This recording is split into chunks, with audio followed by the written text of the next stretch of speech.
NSW weather. Evacuation order issued for Forbes ahead of Lachlan River peak. An evacuation order has been issued for residents of Forbes in central western New South Wales. But the State Emergency Service (SES) is concerned some people are choosing to leave their homes late. Forbes is bracing for major flooding, with the Lachlan River expected to peak at 10.65 meters about midday on Sunday. Flood warnings remain in place across the state's central west.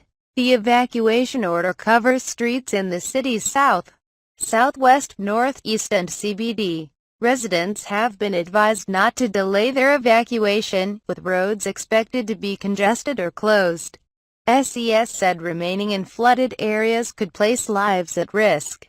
SES and Rural Fire Service volunteers have been door-knocking homes in parts of the town and urging about 1,000 residents to evacuate before 5 p.m. today.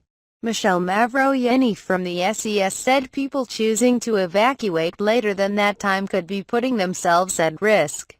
They may leave it to the nighttime, when floods and flooded roads are very difficult to see, or the flood conditions have changed where the evacuation route was once clear, she said. Since they last looked, it's then become blocked. Evacuation orders are already in place for nearby Ungary and the Wagga Beach Caravan Park. Residents have been told they could be away from their homes for some time, and should pack for at least 5 days. SES spokeswoman Becky Gollings urged residents to continue making preparations to leave their homes. The SES has carried out 3 flood rescues overnight, and 90 flood rescues across the past 3.5 weeks since flooding began. Best thing is to leave early, SES says. SES Acting Commissioner Mark Morrow said some people had left Forbes already. An evacuation center has been set up, but residents were encouraged to stay with friends or relatives if possible. Mr. Morrow said the best thing was to leave early. If they do stay, there could be a loss of structure. They may lose sewerage pumps in town, he said. They could lose power.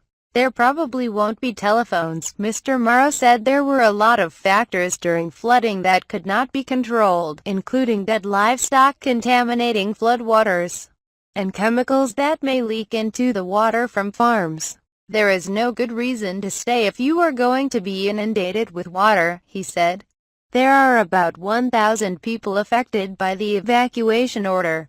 That's a lot of water going through. Forbes Bureau of Meteorology senior hydrologist Hugh Bruce said the peak flood level at Forbes was likely to linger for up to 25 hours.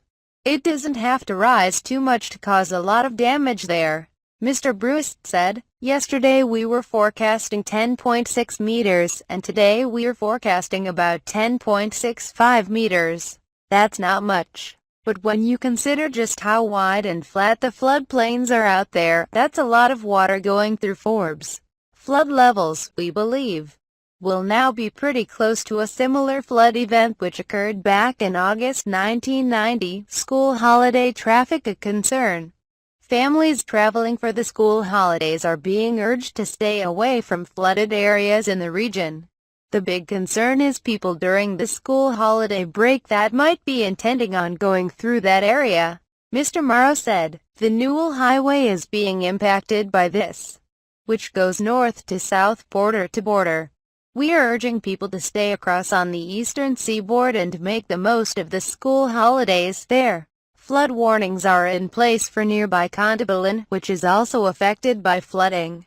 We are monitoring the Murrumbidgee River just in case there are river rises there through to Gundagai and through to North Wagga, Mr. Morrow said. Thank you for watching movie. Please subscribe and like to support us.